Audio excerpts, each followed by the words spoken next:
It's the next level. Hmm? Ah! Sure, you can absolutely wait a few weeks before you launch. I was just assuming you didn't want to die. So, when's the next time we can launch? 3, maybe 4 months. Come on, even a weatherman on TV don't know what's gonna happen. And why are we listening to artists? Because I'm a doctor and you're a hillbilly. You're a damn high school science teacher. Hey, Sawyer, just let the man talk. It's been raining every afternoon. That means that we are on the cusp of monsoon season. Monsoon season is bad. Now, the trade winds are blowing north right now. Shipping lanes are north. So north is exactly where you want to be. What's that mean? That means when the monsoon season hits, the trade winds are going to shift to the south. The wrath goes with the wind. Can anyone tell me what is the only piece of land that's south of us? Antarctica. That's right, Jack. Antarctica. So when do we have to leave? Yesterday.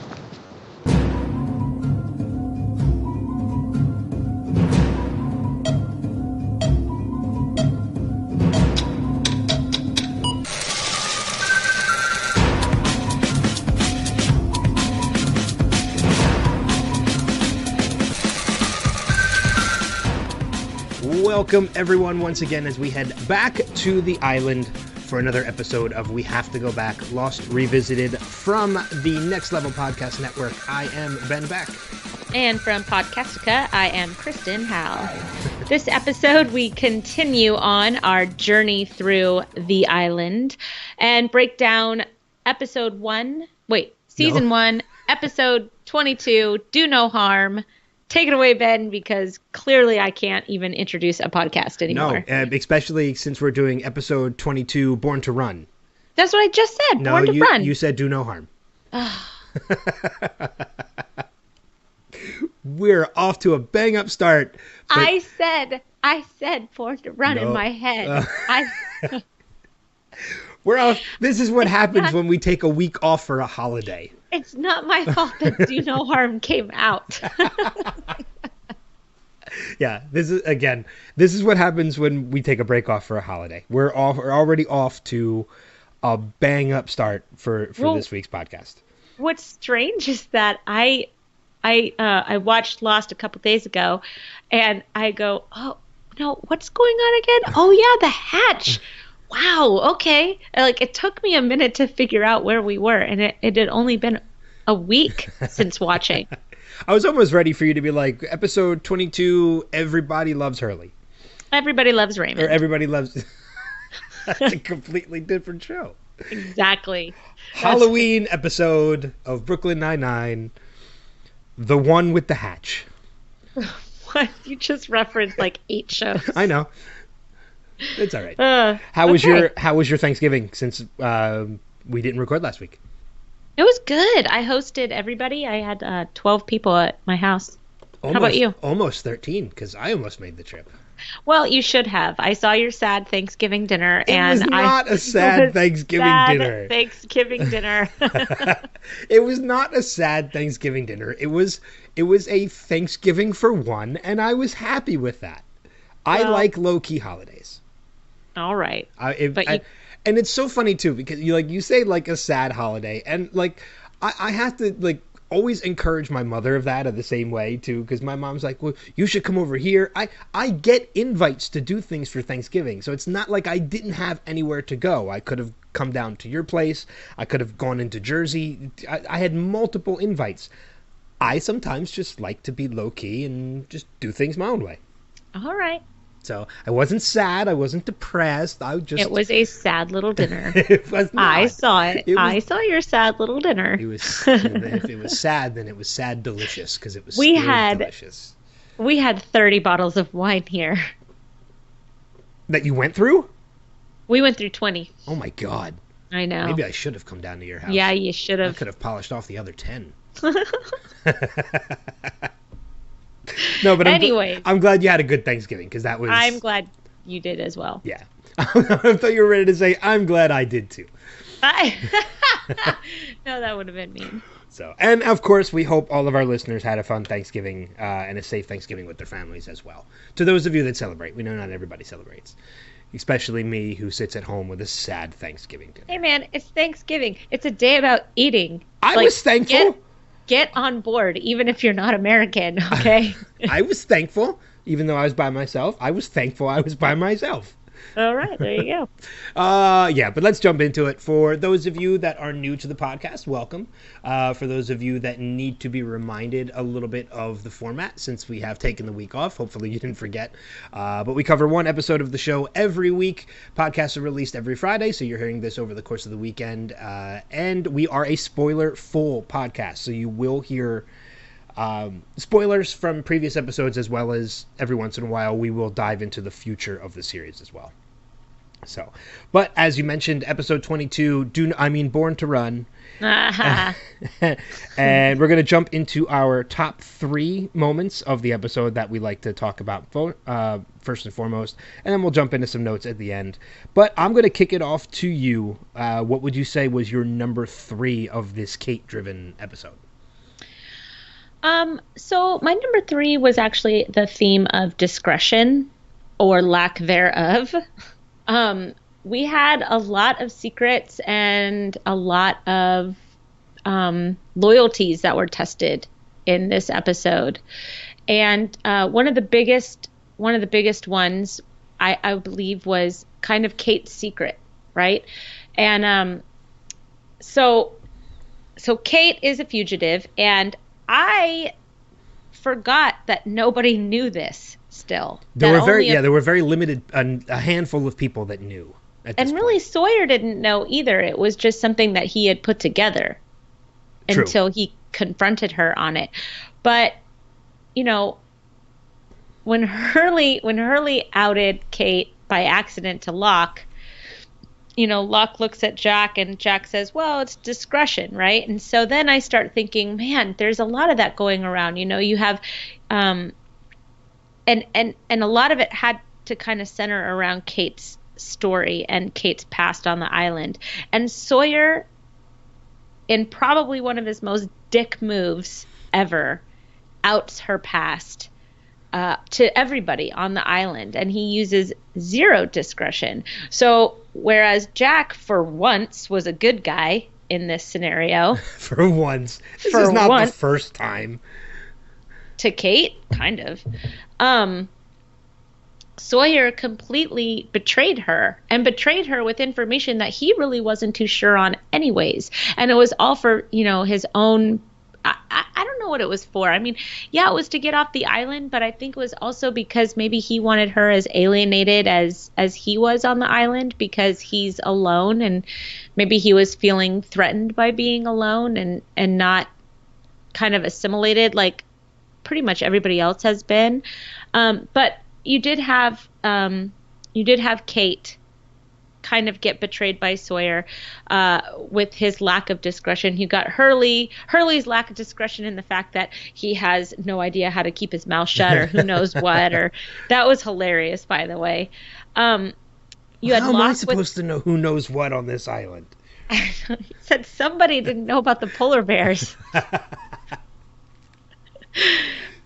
Saeed used his own discretion to get Jack to follow him into the jungle.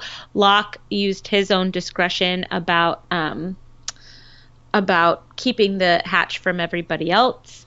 Locke used his discretion with Walt, saying that him and Walt are friends, and he believes that he wouldn't hurt his dad, and he believes, you know, and he keeps his friend's secrets, which many other people on the island do not. Let's see.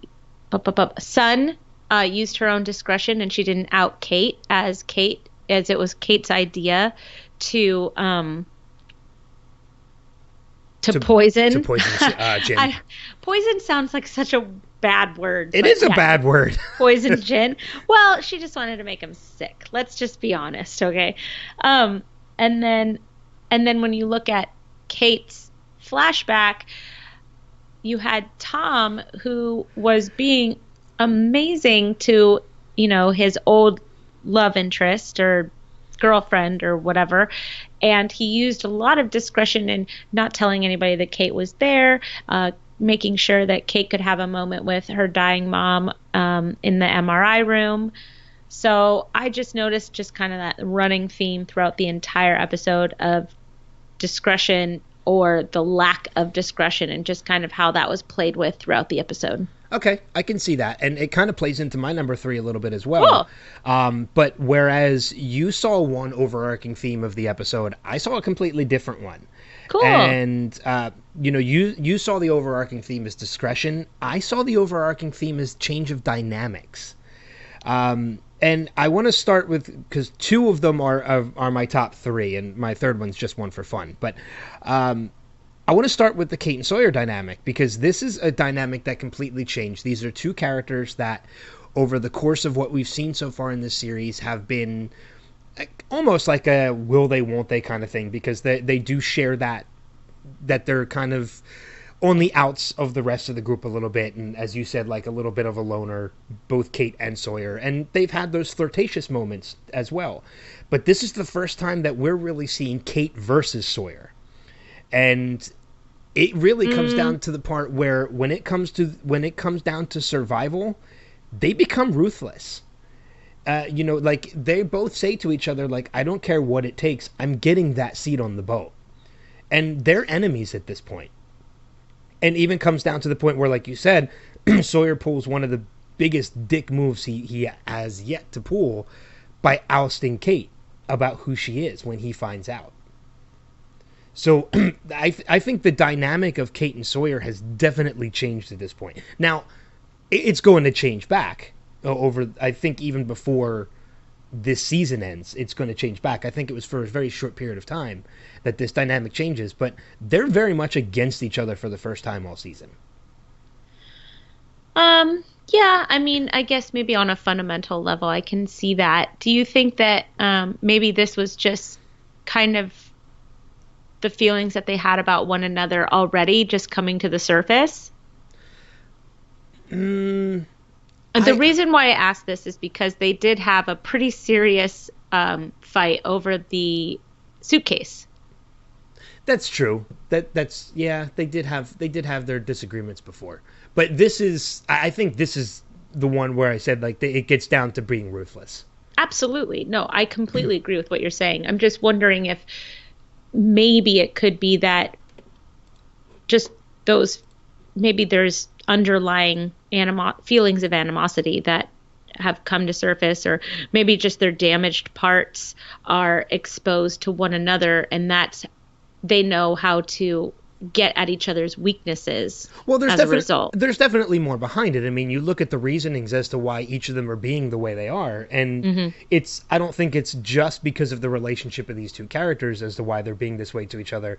They each have ulterior motives as to why. Sawyer just wants the hell off this island because he feels like he doesn't belong. And Kate knows that if she stays on the island and she gets rescued, she's going to be revealed as to who she is.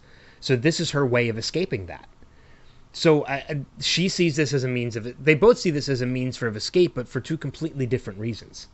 It's interesting that everybody thinks that this raft is their ticket off the island during this episode. Don't you think? Yeah. Like, Kate kicks into survival mode. Sawyer wants off the island first. Charlie's writing music. Everybody's kind of talking about it. It's interesting because nobody has found them yet. They just learned that the trade winds are shifting, and they might not even get to be where anybody is. And I don't know. It's just so funny how this little tiny injection of hope has completely changed, as you say, the dynamic of the entire group on the island. Yeah. Again, another dynamic change. One of a couple that I have listed here. And that's actually one I didn't have listed, so well done on that. Yeah, it's thank you. The boat changes the dynamic of everybody on the island. Because give me a theme and I'll find it. Because it gives them hope, and you're right. A little glimmer of hope goes a long way when you're in a situation where people have died And there really isn't, with the exception of, finding water and shelter, there's really nothing else to look forward to. A game of golf, maybe. Well, yes, they did. What is it? They have 2 holes? Yeah. Is it 2 or 3? I think it's 3. It might be 2. I don't remember. It's no more than 3. Right. But it cracks me up too when we talk about the boat, when we talk about the raft, or a boat, as Charlie calls it. It's because that's pretty much what it is. It makes me laugh at the ingenuity that they have to build that boat, but yet they're still living under tarps I know. on the beach. Like, you couldn't have put some of that ingenuity into building a hut or something that people could be out of the weather and such. But that's the way. Michael's focus has been on that raft, so of course it's hard to say that he would have been able to help with anything else. So, but yeah, I think the Kate and Sawyer is just one of the couple dynamics that I have written here in my notes. Moving on to number 2. What's your number 2 for the episode? Well, did you have any other dynamics that were changing, or just? I do, but I can kind of. The only one of them is, I guess I can bring up, because I have some other ones I can fill in for my top 3 if I decide to move them in. There's the Hatch dynamic, because we have a huge dynamic between Jack and Saeed that builds because of this. And honestly, watching this episode, it was looking at the methods to their madness as to why they were thinking the way they were. It was kind of hard for me to side with either one of them. On one hand, you've got Jack, who wants to open it, because let's be real, as somebody looking at that situation, you find a hatch on the island, how could you not want to know what's inside it? Man of science. Exactly. But then you have Saeed's, there's no way to open this, there's no handle on the outside, so maybe it wasn't meant to be opened. That is like the most telling and just best argument for leaving that thing the fuck alone. Yeah. Yes. But Jack makes good points as well. Like, there could be supplies inside. This could be shelter. This could be, and again, I kind of see it from both sides. It's tough for me to actually side with anybody on this, because I see it from both ways. AKA sides. There we go. The only other dynamic I really want to bring up in this too is the Jin and Sun dynamic. And it's more than just the whole poisoning to, make Jin sick so he stays behind. I noticed a really big change in dynamic of these, and that's the escape dynamic. You look at where these two characters originated, in that it was Sun who wanted to escape from Jin. That role has flipped. Ah, you're right. And Jin is now the one that wants to escape, because he's hurt, and he's the one that now wants to escape. That dynamic has been completely flipped on its head because of Sin's secret. Sun's, I said Sin. God. Jin and Sun. Yeah, because of Sun's secret. So now, whereas again, it was Sun who wanted to escape Jin because of everything that he had done, it's now the opposite. Jin is the one that wants to escape.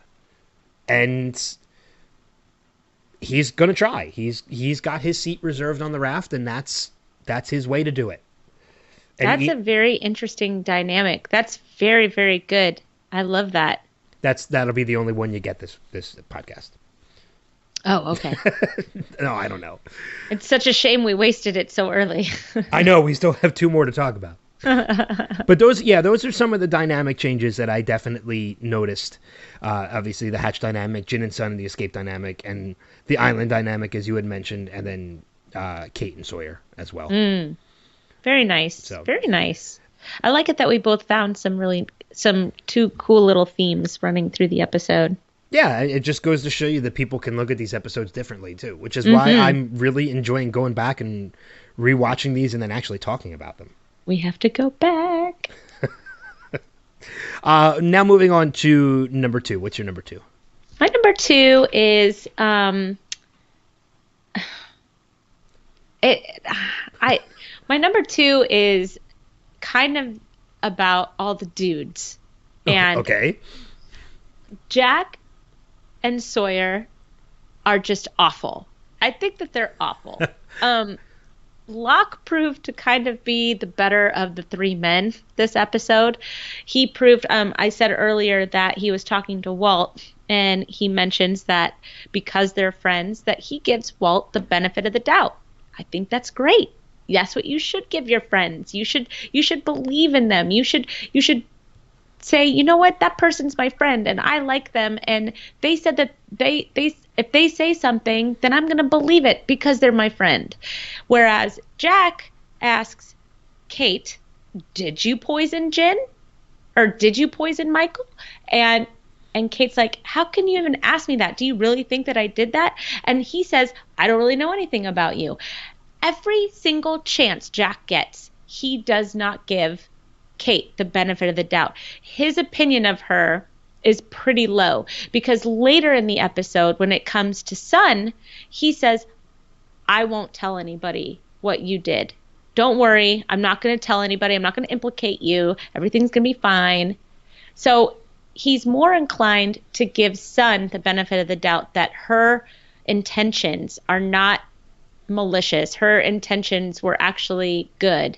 But he won't even entertain the thought that this woman that he has spent the bulk of his time so far on the island with is not capable of poisoning someone else. It's beyond me. He's just awful to Kate, and I can't figure out why.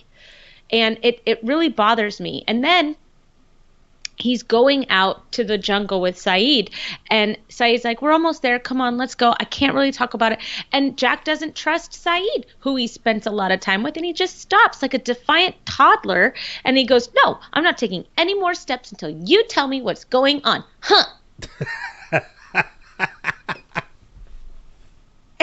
And it's not until Locke shows up, and Locke's like, I said, please don't tell you, blah, blah, blah. And Jack's like, okay. And it's like, you don't even like Locke. You don't even like Locke. Saeed has been your friend, and he's been there for you, and he's done shit that he didn't want to do for you so far on the island. And you can't even give him the benefit of the doubt that, okay, you know what? I'm just going to go with it, Saeed, because you have not steered me wrong yet.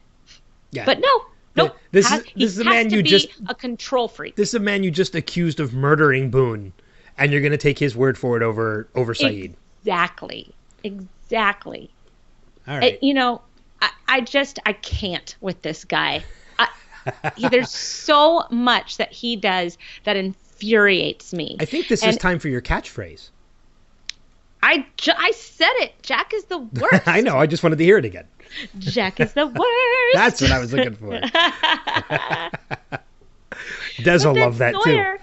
But then Sawyer, who I'm coming around on, who everybody's coming around on, because I mean, look at him the past couple of episodes. He's been awesome, and he just completely betrays Kate, who is the only person, by the way, that's ever been in his corner so far. Yeah, but we've said that, too, over the course of the last couple episodes that we've recorded, is that, as much as we're coming around on Sawyer, he is a character that every once in a while, when he takes a step forward, he still takes 2 steps back. I understand this is one of those moments where he took steps backwards. Yeah. And I agree with you completely on that. Because, again, going back to what we were talking about earlier, ousting Kate to the rest of the island, and then Kate being shunned pretty much by everybody after that reveal is made, that is the biggest dick move he has made so far. Yeah. I mean, everybody's looking at her differently. Michael doesn't want to even be near her. Michael doesn't even want, he takes a step back from her. Well, because he's assuming that she might have been the one that poisoned him. But that's another thing. It just, everybody is able to get a fresh start on this island, and Kate lost hers, and that's not fair. Yeah, no, I understand that, and I definitely see that point of view as what you're saying, especially because of, we kind of had John Locke was the neutral party in this, and it kind of took it was almost like the Saeed and John Locke rules shifted a little bit and flip-flopped for this episode, where they almost forgot who the writers were writing for in this particular episode. Wait a minute, it was supposed to be the other way around. I did love it when Saeed's like, I brought you out here to try and talk some sense into this guy. But that's probably something we'll talk about the hatch later. But yeah, so I mean, just kind of just the whole dynamic of these men, these three men on the island, and they've become kind of the three central male figures on the island. And just two of them were absolutely terrible to Kate. And those are the two that are closest to Kate. I had a hard time with it. I hate Jack to begin with, but this just like every single time he does something to prove me right, I get a little angry because I would like to see the good in this character. Well, let me. And I was going to say, let me just ask you a quick question. I know you have issues with Jack, but do you end up hating Jack the entire series? I can't remember because Okay. I thought he was dreamy and wonderful the first time I saw it, and now I'm looking at him with my 38-year-old eyes. He's so the worst. let's just see. Let's see what happens. Let's just see where we go down with this hole. Because it took me by surprise, like when I was watching it when we first started this podcast, that I had such a negative reaction to Jack, because I never remembered having that much of a negative reaction to Jack when I watched it in my 20s. So this was an interesting little revelation. Okay. No, I mean, I can understand that. It's funny how, going back, I've rewatched this series a number of times, and you're right. It's funny how, like, even though this is probably easily my fifth or sixth time going through this series, but now that we're actually kind of slowing down, because I binged it every other time where I just go episode and episode and episode, but now that we're slowing it down and actually taking our time with it and rewatching and analyzing everything, you start to make these different realizations that you kind of you never saw the first time around, and two, you're seeing things differently than these times you did before. Mm-hmm. You're seeing, it's different life stages that you're in. You can pick up on other elements of the show that maybe you didn't see before. True. I think. I know the one thing though that has not changed in all of my viewings of this is I still love Claire. Well, that's good. I still love Claire. That's how it should be. And, and Jin and Sun will always be my two favorites. So, some things just remain true. But, thematic elements and storylines and just different aspects of the show can be more prevalent in different life stages, I think. And that's what's great about a show that's as layered as this one, is that you could watch a show for the first time when you're, 25 or whatever. Yeah, I was about 25 when the show started. And, it's just wonderful, and you're like, oh, this is so great. Everybody should believe Jack, follow Jack, tell Jack everything. He's the best. He's a doctor. And then now I'm like, no, fuck that guy. Why is everybody trying to talk to him? Yeah. So it's weird. It's been, 18 years? Yeah, I think it's just about that. And it's going to be very interesting to me, too, because, 4 of my favorite characters. 13 years. I'm sorry. I can't age myself that much. It's been 13 years. I don't know. I'm no goods at math. But it's going to be interesting when we start talking about season 2 and season 3, because one of my favorite characters by the end of this series has always been Ben, who, if you're watching the show for the first time, you haven't met yet. You won't meet until, I think it's season 2. And he doesn't blink. No, he doesn't blink. We're going to have a blink counter going. But I always, obviously, John Locke was one of my favorite characters from the start. I was a huge fan of Charlie and Hurley together, and Ben was one of my favorite characters as well. And it's going to be interesting for me to see when we start getting into that, if my opinion on that is still the same. When we start actually analyzing everything. Yeah, that'll be fun. Yeah, to see if I still feel the same way about that. So that was my number 2. It was just kind of those 3 men. I didn't want them to be separate, so I just squished them all together into one. That's fine. That's perfectly fine. How about you? What's your number 2? I don't know which one to do for my number 2 now, because I have 2. I actually have 3 here that I could use as my 2 and 1, but I'm trying to figure out. I'll go with Meet Dr. Arst, because I love him. I have a funny story about this, and this is a character. Okay. This is a character that actually is. He's going to make a big bang on this show as we progress forward. Total pun intended on that one. You'll realize that before the season is over. But this is a character that at this point in the show we've never met before, and it just kind of comes out of nowhere to be the one who reveals about the trade winds and that they kind of have to leave immediately if they haven't left already, and the reasons why they have to leave, in which, as the show progresses on, we realize that none of that stuff is going to matter at all, because there's so much about this island that we don't know yet at this point that everything that he had just revealed to them probably wouldn't have mattered anyway.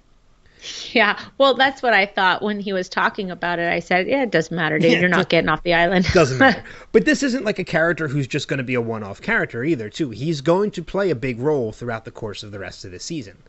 Not so much into season 2.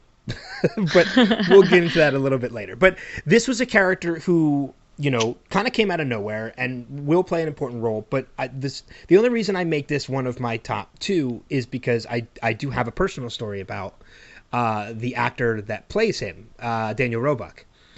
I used to work for a major metropolitan radio station here in Philadelphia, and when Lost was, I used to work for, and I'm still friends with their morning show. Lost used to air on Wednesdays, and every Thursday morning they would do a Lost recap because they were huge fans of Lost. And they would spend like 10, 15 minutes on the air, if not a half hour, just breaking down the episodes. Kind of what we're doing now, just not in as much detail. They were manifest minuting it. Yeah, pretty much. Because the show was still new. And as the seasons progressed, it got more and more traction. Like, they started getting interviews with the cast, and they started doing viewing parties every week. They would find like a nice local bar that they could get on board for promotion. And, you know, I went to a number of the different parties. And then one season, they did a season finale party. And it might have been season 1. No, it wasn't season 1, because Michael Roebuck had already, Daniel Roebuck had already been introduced in the series. So I think it was season 2.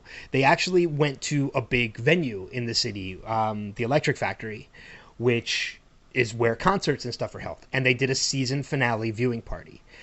And they said that they were going to bring in a member of the cast to be there to sign autographs and take pictures and everything.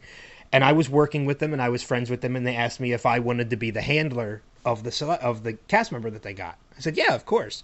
The cast member that they got was Daniel Roebuck. Cool. So it was Dr. Leslie Arnst who was there. So I got to hang out with Daniel Roebuck for the entire night and watch an episode of Lost with him. That's very cool. Which, you know what? Thinking about it, it might have actually been the season 1 finale. I think that's why they got him. Cool. Because he signed, he made a picture. He signed a picture for me too, which I still have. And because obviously at this point, you know what? It was the season finale of season 1, because what happens to him, I think, happens in part 1 of the finale. And then there's the second part, which was the 2-hour finale, which was the following week. So what had happened to him, what happened to his character had already happened. So that's why he was still there. And then when he signed the picture for it, he said to Ben, thanks for great assistance tonight, Dynamite, in quotation marks, and then signed his name. So I brought that up as my number 2 just because you wanted to tell that story. This is the first time we're meeting this character, and I wanted to share that story because that's still a cool memory I have of, 1, this show, and 2, working with that radio station, that I actually got to watch an episode of Lost with a cast member from Lost, which I thought was just a really cool experience. It wasn't a main character, but he was still a really cool dude to hang out with, and it was a lot of fun. I really liked his little lesson. Like, you could tell that he was really starved for his job, because he's like, can anybody tell me that what is directly south of us? And Sora's like, Antarctica? Or was it Jack? It was Jack. It was Jack or Sora. Jack goes, Antarctica. Like, I know the answer. And he goes, very good, Jack. Very good, Jack. Antarctica. It was this funny. Then he has his little visual piece that he's going to use for his lesson with the piece of bamboo in the plastic bag. And he's like, see the winds? They're blowing this way. You don't want them to, and soon they're going to blow the other way. Like, it just totally reminded me of when you go to like outdoor school at overnight camp in 6th grade, and you've got some overeager teacher that wants to teach you about nature. Yeah.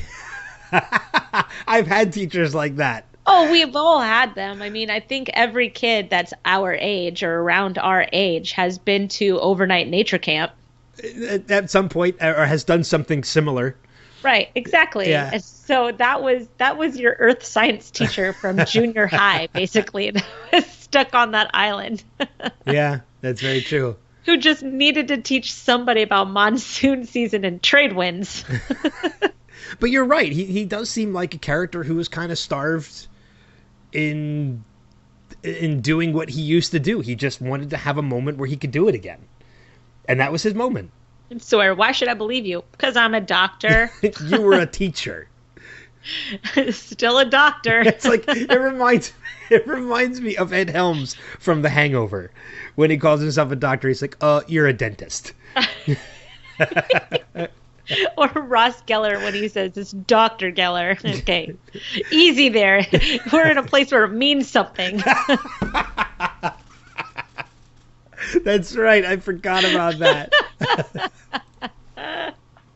We're in a place where it means something. Oh, well done. Well Thank done you. indeed. Linda Clicklocken. I'm there for you, buddy. That moment, oh my God. One of these days we'll have to tell that story because that's the first night you and I ever met. And That was a good story. that was a good story. Let's go into our number ones now. Okay. What's your number one for the episode? Well, my number one is just Kate and her demons. We learn a lot about Kate in this episode. I think we learn where her trust issues lie. We learn that she has been a runner since she was a kid.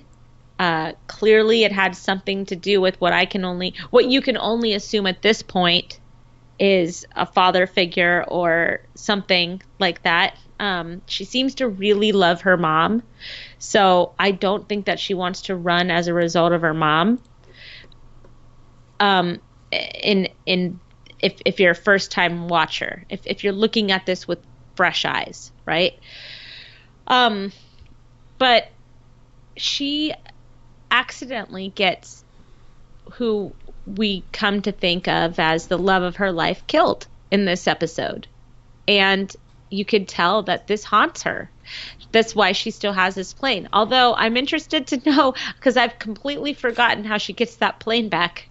It was in the personal possessions it was in that manila envelope that I think it was in the briefcase with the guns. Right. No, I understand that. Oh. But she left it in the back seat of that car. No, she grabbed it.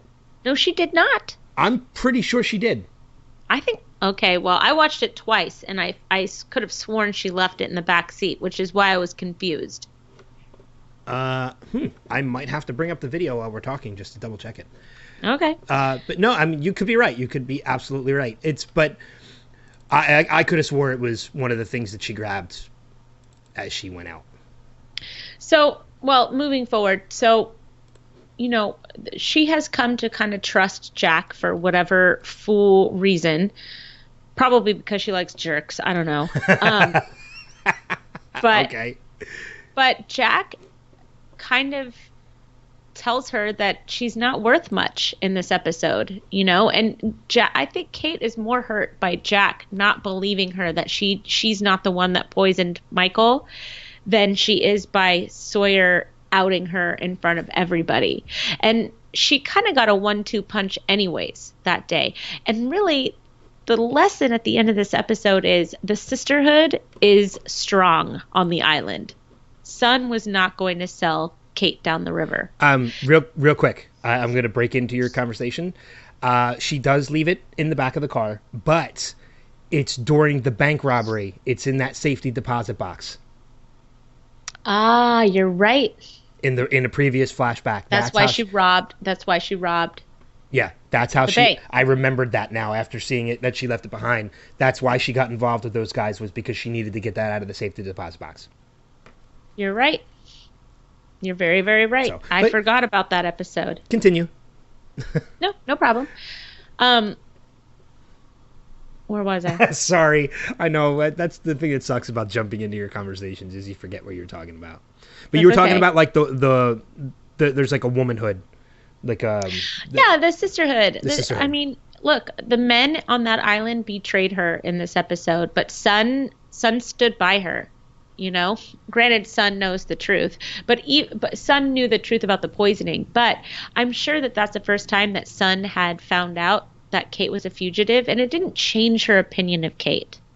It didn't have Sun walk away from Kate. True. So, you know, there's something to really be said for that, because Jack and Sawyer were ready to drop her on the curb. And everybody else walked away from her, including Claire. Well, Claire wasn't ready to walk away from her. Claire walked away from her, as did Shannon. Oh, Shannon looked disgusted. And for somebody with a shady past like Shannon, that was not right either. Shady past, shady present. She literally wanted to murder John Locke. That's true. No. She tried to. She did shoot him. That's right. She tried to murder John Locke. She actually grazed his head. Yeah. Shady present. You're right. So she's got no room to kind of turn around and shun anybody. Exactly. So, you know, it's just Kate was very much tortured by her demons. She lost her fresh start. We learned a lot about her. And she's the one character when we have a flashback episode for, I get really excited about, because I feel like we really kind of dig into her character a lot more than maybe some others. Maybe that's just because her past is so complicated. Yeah. You know, Locke has some really, really well done flashback episodes as well. I think, you know, Jack's pretty vanilla. Poor Jack with his daddy issues and drinking problem. Boo-hoo. Well, I mean, one of the other things I wanted to bring up about that kind of stuff too is, you know, and this is going to kind of tie into my number one as well. So we'll tie our number ones together. Is that if you noticed at the beginning of this episode, there's no previously on Lost. And by the end of the episode, I kind of realized that's for a good reason. Mm-hmm. Because anytime you see those previously ons, you know something is going to pertain to something that was in that previously on. Mm-hmm. But this is that time around where when we met Tom, you were kind of interested in finding out who he was. But the moment that Tom and Kate kissed, I knew he was a goner. Because let's not forget, when Jack confronted Kate on what those things were in her personal possessions, and why, I think it was either Kate or it was either Jack or it might have been Sawyer, and like why this plane was so important to her, she broke down and said it belonged to the man I loved, the man I killed. So the fact that she kissed Tom and you saw the feeling she had for Tom, I knew right then and there that was the man she got killed. Right. So I knew Tom was a goner the moment they shared that moment in the car. And then you see, because I think you're right, when it came to Kate's running, up until that point, Kate was running simply to avoid the law. She wasn't running because she regretted anything she had done. Now she did. Because her running caused the death of somebody that she actually cared about. Mm-hmm. She didn't care about her dad or her stepfather or whoever it was in her life that she killed. Now it did. Now it cost somebody their life that didn't need to happen, but it's her fault. Now she's running for the first time with regret. Right. And again, that's another big dynamic change that happens in Kate's life. And she almost indirectly got Michael killed. I mean, who knows what would have happened with that poisoning. True, because she was the one that gave Sun the idea to do it. Right. All because she wanted to get away and she wanted to run again. Yeah. So, yeah, I mean, that makes it the whole episode now comes full circle, right?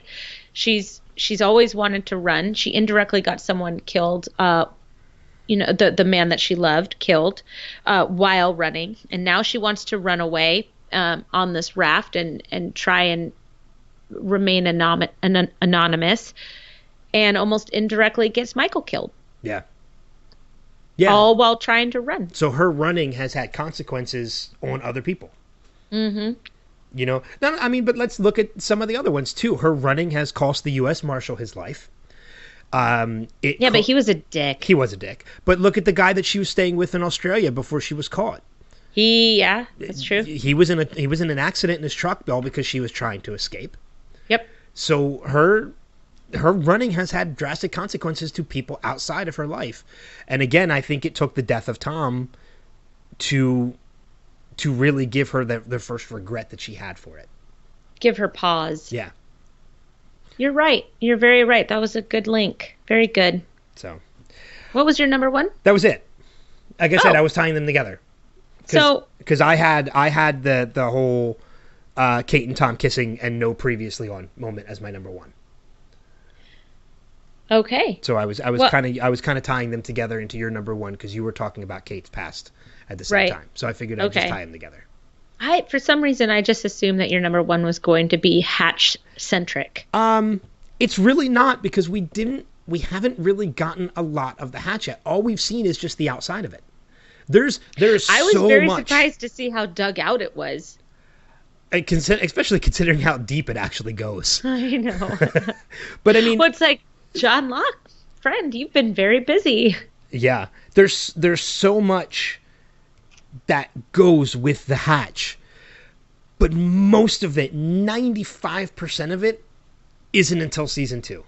Right. I think there's one, with the exception of opening the Hatch, there's only one other thing really to talk about, and that's going to be next week when we get into the finales. And so and that's Hurley's revelation on the Hatch.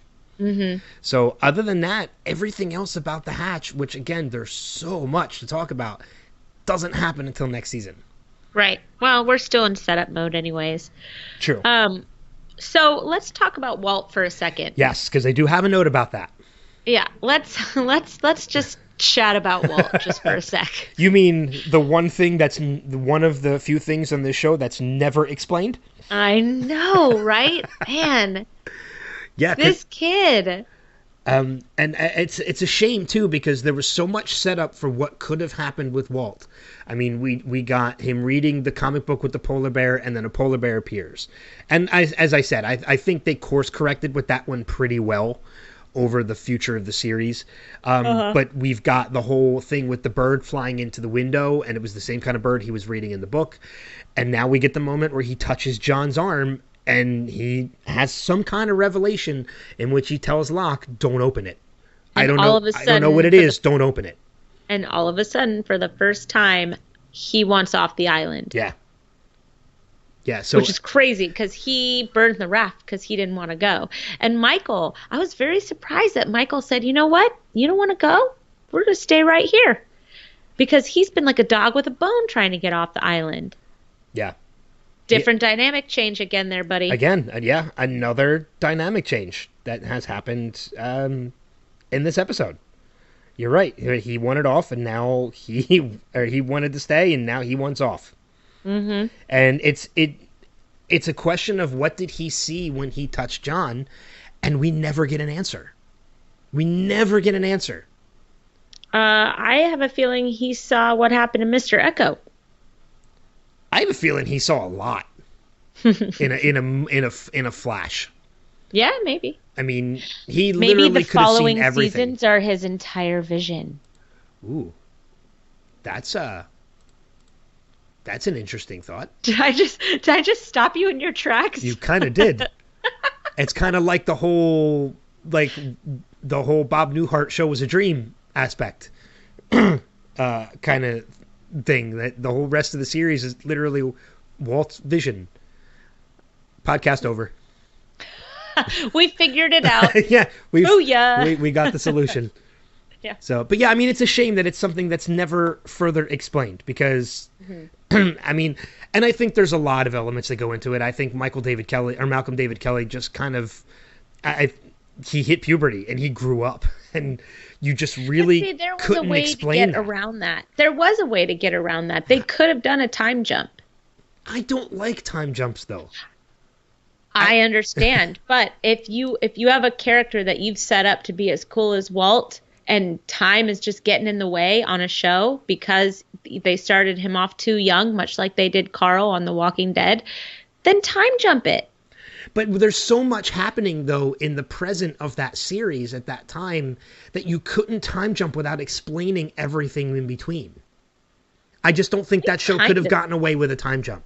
I think you could have time jumped maybe, like 6 months. Do you think he would have sprouted that much in 6 months? Maybe. Actually, I don't know. actually, he kind of did, because one of the reasons why they didn't bring him back for the following season was because he grew up.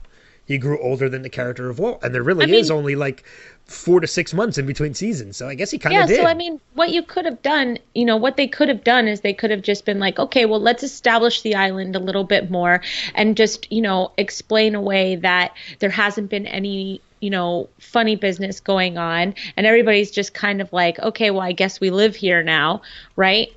And then just gone on with the story. But I think it's a little bit more than, okay, we live here now, because there's so much going on. You've got, like, if you've time jumped 6 months, how do you explain avoiding the smoke monster? How do you avoid the others? How do you avoid Daniel Rousseau? Like, how do you avoid all these things?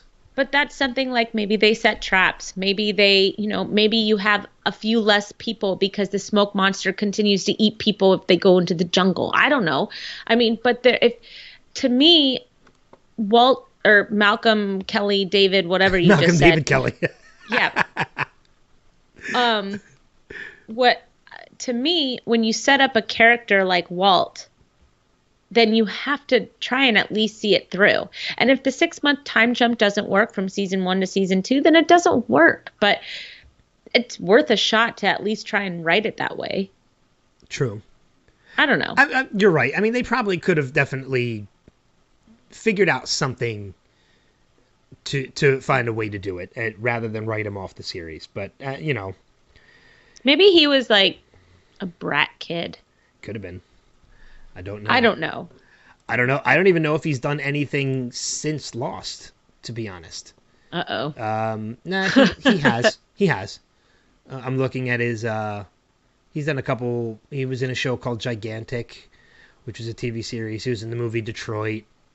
That's really cool. it. I mean, he's done some like one-offs in some other series too, so he's still working.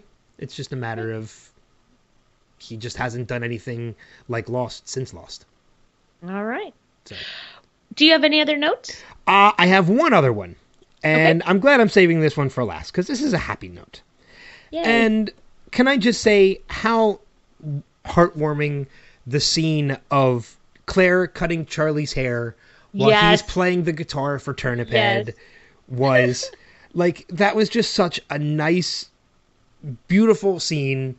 And all I have to say is, I want a Drive Shaft album simply so I can hear Monster Eats the Pilot. This track 2 is going to be called Monster Eats the Pilot. Monster Eats the Pilot. You and Turnip Head can live with me in LA. Because I won't have a heroin problem again. Well, he won't, actually. Well, okay, but... If you think about it, in the end, he doesn't. Ouch. Wow, that went dark, buddy. It did go dark. Sorry. But I mean, just that moment of, like, this is the first real time, like, they kind of feel like a family at this moment. I mean, especially with, like, Charlie saying, like, you should come and stay with me in LA. And, like, it was just so nice and so heartwarming that it's a short scene, but I love that scene so much in this episode. I completely agree. They are a total family unit, more so than, the other married couple on the island. Yeah, that's true. The actual married couple on the island. Right, exactly. Well, there is another married couple on the island. They're just not complete yet. Well, so as of right now, they're the it couple. Yes, exactly. But, I mean, and it's just I just love every moment that we get with those guys. I agree. What about you? Any other notes to talk about before we press on? No, I got to say Jack is the worst. Let's go. All right. Cool. So that'll wrap it up for the breakdown of the episode then. We do have to go into the Manifest Minutes, and this will actually be... have to. We get to. And this will actually be a double dose of Manifest Minutes, and also the last dose of Manifest Minutes for 2018 as we have hit the mid-season finale. So we're not going to be getting anything else until January 7th is when the show is going to return. And we'll be going into, I think there's 9 more episodes. before the season wraps up. So, Oh, well, they're going to get picked up again. They're going to get picked up for a season 2. It depends on how they wrap this season, the way they're going. Calling it. I'll tell you what, though, man, these last 2 episodes, things really picked up. But we did. We have 2 episodes to kind of break down a little bit. Point of No Return and Dead Reckoning, which was the mid-season finale.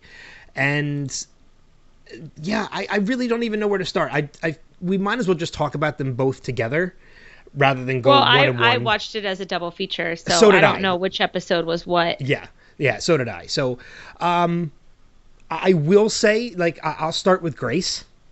And she is a character that I started to come around on and then completely reverted by the end of the mid-season finale. I hate her so much. It's hard. Flames. I was just going to do that. Flames. Thank you. Thank you. You beat me to it.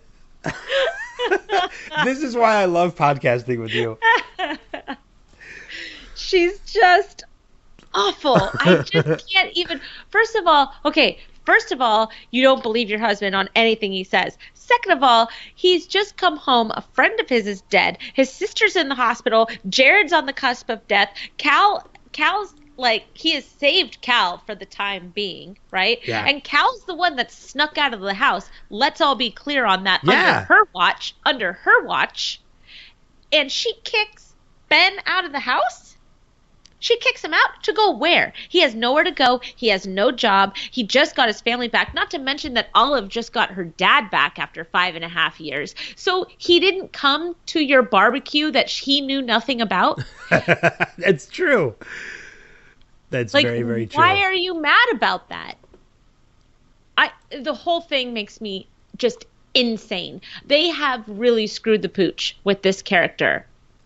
But you know what, though? In all honesty, I'm kind of okay with it now. Like, I still don't like her character, and I will probably continue to not like her character.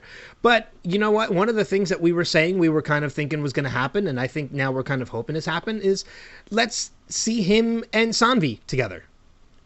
Let's see Ben and Sanvi together. Yeah, we haven't gotten a lot of Sanvi lately, though. We got a little bit more this time around, but not a lot. Yeah. But I mean, understandably so, because you look at the story really does focus around Michaela, Ben, and Cal at this point, and Director Vance, which I'm not convinced he's dead. That guy's not dead. Yeah, not convinced he's dead. We didn't see the body. Exactly. No body, no death. Hey, Game of Thrones rules, man. If it doesn't happen on screen, it didn't happen. It didn't happen. Yep. The whole conveniently, well, he didn't make it. Nope, don't believe that for a second. Not 1 second. I also think that the psychologist person, she just moved all those prisoners somewhere for the Singularity Project. And to get, I think that she infiltrated Vance and Ben's operation so that she could find the subject, so that she could take them away and do her own little experiments on, because nobody went with her and the other people. And now Vance is, quote unquote, dead. And Ben has lost his job over at wherever it was that he was working. It wasn't UDS, was it? It was... No, Ben wasn't working for UDS. Ben snuck into UDS. Right. But but what I'm saying is I think that she is not on the up and up. I don't think she's on the up and up either. What is her name? Olivia? That sounds wrong. Oh God. That's a good question. I honestly don't remember. The British one. Yeah, no, Fiona. Yes, Fiona. Yes. Fiona, Olivia, same thing. You're like, yes. No, that's not what you said. You said Olivia. I said Fiona.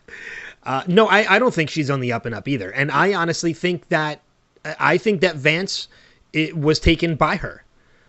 I think when you have all these people that have these, these abilities or whatever it is that's going on in their brain, I think she needed a normal person to be kind of like a base to the experiment, to compare like a normal human brain to their brains. Oh, no. So I think Vance is with her and Vance isn't dead. I will be very genuinely surprised if Vance is dead.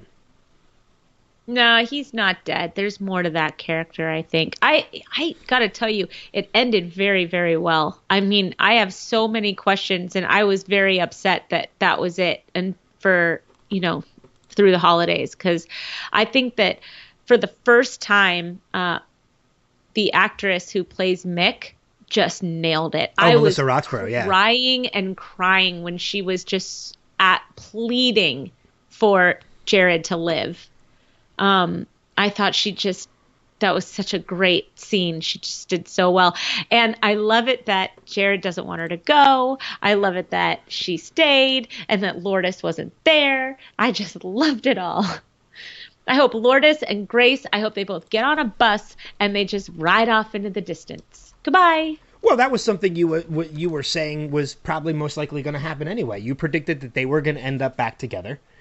And you also predicted that Grace and Ben were going to split. And those two things happened. Yes, I'm very smart. So now, I kind of just went right past that remark. I wanted to know if you noticed something, though. I'm sure you did. When Cal tells Ben that it's got to be him. You're the only one that can see it. You're the only one that can lead them out. And he sees the lights. Right. Did you happen to notice what they look like? A runway? The runway lights, yeah. So again, it's tying back to the event that brought them all together. Well, it seems that the first event that brought them all together was the plane exploding. So the plane, you're right, the plane has something to do with whatever it is that's happening with them. True. I don't know. I wish Grace just left the house. I'm sorry. I'm still pretty salty about this. Well, I mean, but you can understand her kicking Ben out and not leaving because she doesn't want to leave Cal with who she thinks is irresponsible around Cal. When you're right, Cal's the one that escaped on her watch or got out on her watch. Like, it's your fault he left and you didn't notice. Right, because she had a whole bunch of people in her house for a barbecue that she didn't tell her husband about. Yeah, exactly. And then she's mad when he doesn't show up. Yeah. To a barbecue he didn't know about. It just makes no sense to me at all. I mean, that's like, that's stuff that, like the most immature people get mad at each other for. You know what? If you want to go be with Danny that bad, then just go be with Danny, okay? Don't make up a reason like you didn't come to the barbecue I didn't invite you to. Yeah. Yeah, very true. You know? And to do that to her daughter is just beyond me. I'm still, people are so selfish. They just don't, and I don't like it that they injected this dynamic into the show. I really don't. I think this is a big misstep. Ugh. I'm so angry. I had something very well thought out to say earlier today, and I guess I'm a little upset about it because, Olive did not, I don't know. Olive has really, I've come around on Olive. I have she too. Was I have too. Inclusive with Cal at school. She held his hand at school. She made sure he wasn't alone. She's so supportive. She was supportive to her mom about date night, which was adorable when they were FaceTiming eyeshadows and stuff like that. I got to tell you, I just don't think that Grace wants to be with Ben. I don't think she has for a while. I think she was kind of fooling herself. I think she was trying to convince herself that she wanted to, but she wasn't. And she really didn't. So she should go be with Danny. But, Ben doesn't have anywhere else to go. He's in a boiler room now. If He'll go Grace stay left, with she Sanvi. could have gone. But what I'm saying is if Grace left, she would have just gone to Danny's house. True. Yeah, but she kicked her husband out on his butt without a job and without a home and without anywhere to go with the government after him. But she doesn't care. Exactly. Which is why I'm going to say Grace is the worst. Yeah. Ooh, she should meet Jack. She should meet Jack. I have a really good spinal surgeon for her to meet. So it's going to be interesting to see where they're going to go, but into the second half of the season. But I'm sure there's going to be some more reveals, and there's going to be some other stuff that they could do with this. And you're right, that was a really strong finale, mid-season finale, and I'm really looking forward to where the show is going to go. Did you see that? Me too. Did you see that Ben found out who his pair was? He still heard the sound until, like, he kept unplugging everybody, and he kept hearing the sound until he unplugged that one woman. Yes, yeah. And then it went away. I was Yeah. like, oh, that's your pair, dude. Grab her. Well, he did, but she's now probably with Fiona. No, right. Right. He So- should have just grabbed her and said, like, you're with me now. Let's go. But we also, the one thing we didn't talk about, I know we're kind of running short on time, but the other thing that we really didn't talk about is the one person on the plane who kind of turned against everybody. And she was I know. and she was the one that kind of led them. But now the question is, was everything that happened part of their plan? Could have been. I mean, if that was part of their plan, then Fiona was probably part In of on the it the plan. whole time. The bug was part of the plan. They wanted to see how deep maybe Vance was willing to go, or who was involved, or how far Ben was willing to go with it. Or they wanted to kill off as many people as they could. Yeah, I don't know. Because with Fiona on the inside, they knew that if the plan went, they could do this as part of their plan, and they still, even if they would have found the location as they did and got everybody out, they still would have had everybody back in the end. Right. Because Fiona was in on it the whole time. And they got rid of, and they would have And they got gotten rid of rid Vance. of what's his face. Well, Oh. and it looked like the other guy was dead too. Lawrence? Yeah. Yeah. That guy looked like he gone. Yeah. That boy looked like the definition of, what's the blonde hair, blue eyed? Sad. What?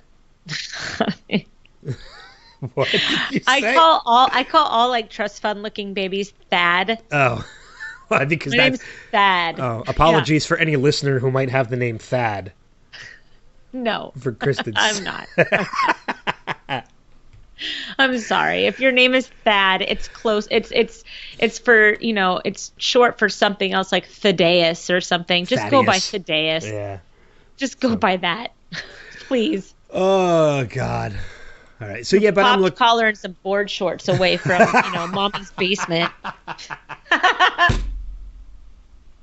Thank you for that. Popped collar and board shorts. There's an image. Oh, we have listener feedback. Oh, I'm sure we do. That we're going to get more after this episode. But we do. We have a couple voicemails that we're going to play. And, of course, we're going to start with our friend Des, who I mentioned a little earlier when Kristin was going on how bad Jack was. Yeah, he's not a fan of me ranting over his little boyfriend. I'm sorry, Des. No, I'm sorry. I'm apologizing. Kristin's in mood this week. Walking Dead has made me salty this week. God.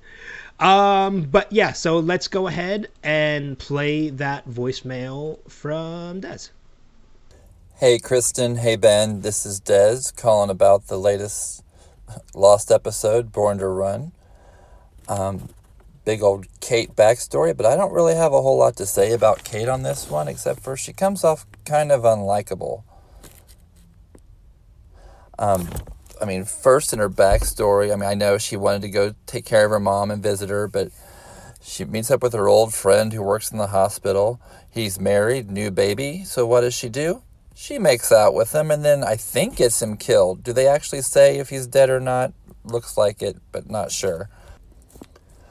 One thing that really came to a head in this episode and was getting really, really old is Jack and Locke in their dick measuring contest.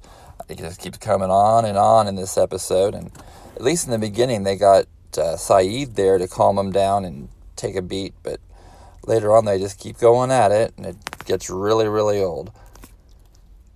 I will say though, Jack is the one that figures out what happened with the poison water. He might not know the whole story, but he figured out that Sun did it since she kind of had the know-how of the herbs and everything and what to do. And one good thing that came out of the incident when Walt talks to Michael and confesses about burning the raft, this is the first time that Michael actually sounds like a reasonable father, tells him not to worry about it and talks to him like he actually cares about him instead of looking at him as a possession. I think that's pretty much all I got to say about this episode.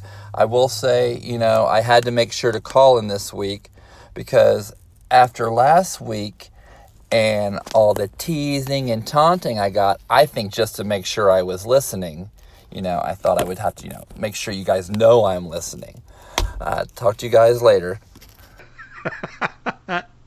So he picked up on how you feel. the taunting and the teasing. Well, Des and I never really let up on each other either in Atlanta.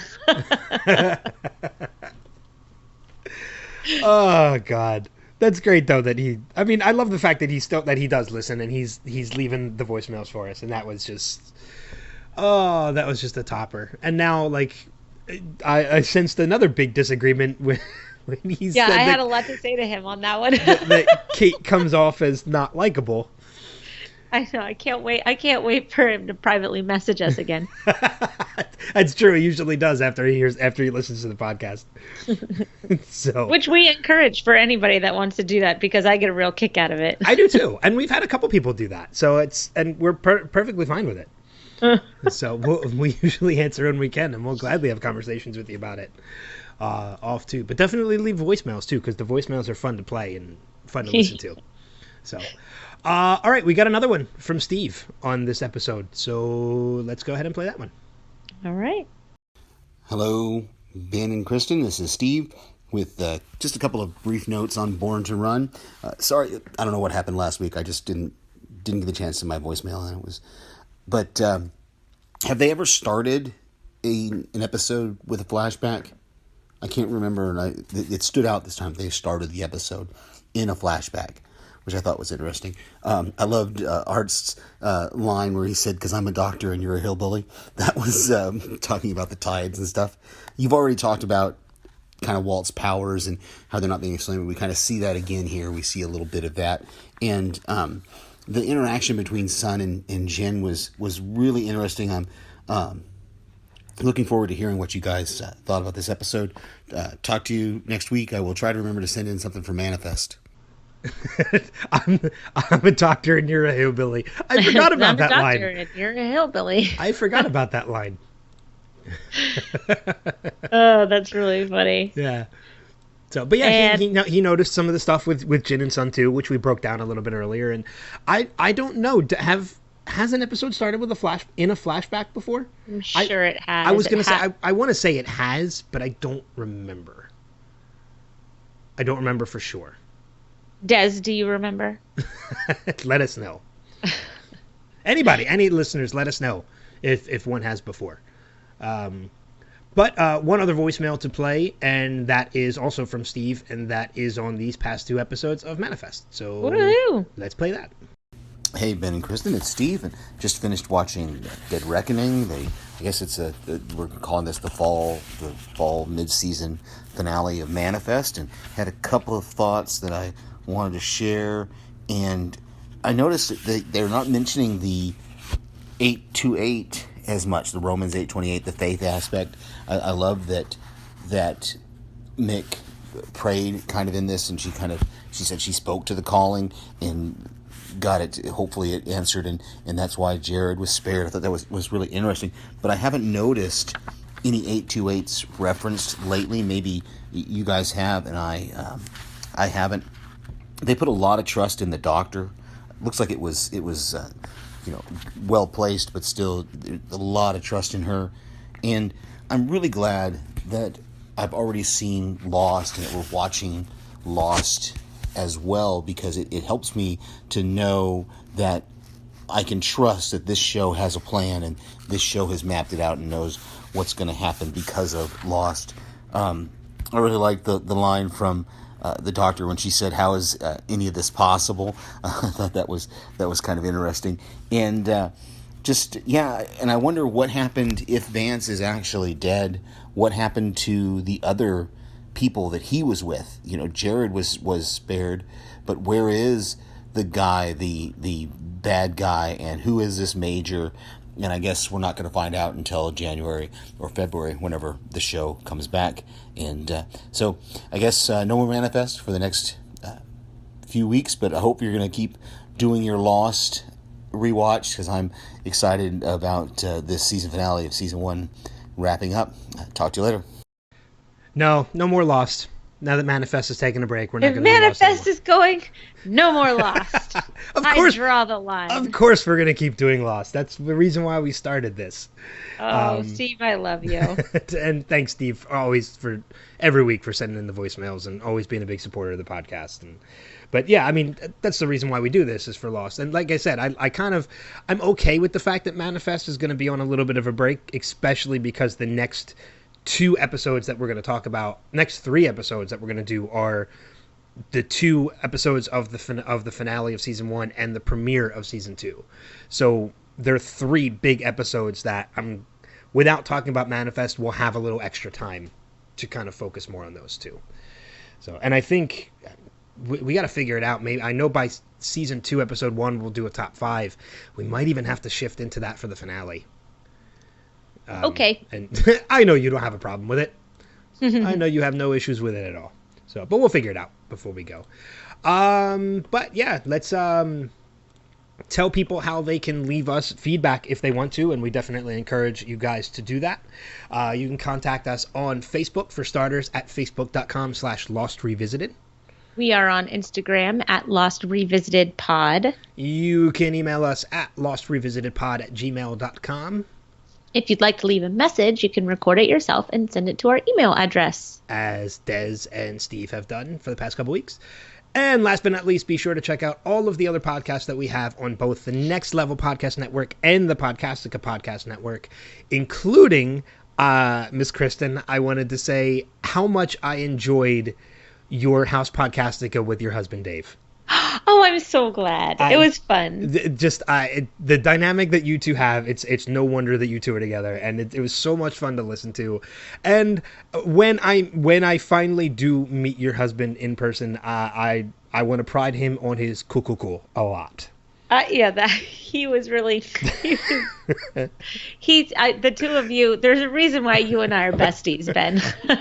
Yeah, I can imagine. Yeah, you guys are very much alike. You'll like each other a lot. I'm excited too. That's why I'm kind of bummed that you guys aren't coming up for our December meetup, but I'm sure at some point in 2019 I will get the opportunity to meet him, and I'm looking forward to it. Cool. Yeah, you can thank Hurricane Florence for not going. Yeah. We're just tapped out. I can imagine. It sucks. Yeah. But it's a shame, but we'll I'll get the opportunity soon enough, I'm sure. Yeah, definitely. So. And then you also have some interviews coming up. I do. I have a couple interviews coming up on my Spotlight podcast, which are still, I don't like to reveal until they're 100% concrete. So I will say that there are some, so keep an eye out on the Next Level Facebook page, like nextlevelradioonline.com and such for those. But the one I can tell people about is the one for the DC Primetime podcast, in that they are getting ready to do their huge Arrowverse crossover that they do every year. That's coming up in 2 weeks. And somebody who I've had on the podcast before is very excited to come back on and talk about it. And that is John Wesley Shipp, who, if you are not familiar with, was the original Flash back in the 90s. And for those of you who don't watch those shows but might have watched Dawson's Creek, he was Dawson's father, which I know he's still very popular for that role as well. So very excited to have John back on to talk about the crossover, and even more excited that he's excited. Yeah, so, which is a lot of fun. That's great. So, but I think that is going to wrap it up for this week's episode of We Have to Go Back. Thank you, everybody, for listening. As always, commenting, subscribing, and all that you do. If you want to leave us a review on iTunes, we definitely encourage you to do so, and we'll probably read it on the podcast at the same time. But, Kristin, any last notes for you? No. Oh, okay. It go watch Game of Thrones because it's cool. I don't know. I'll back that. Okay. I'll back that. I bought it. Yeah, so that's going to wrap it up. So until next time, we will see you guys further down that rabbit hole. Take care. Bye.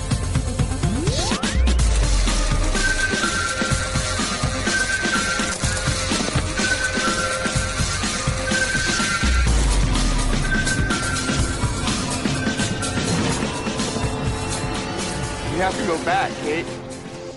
We have to go back!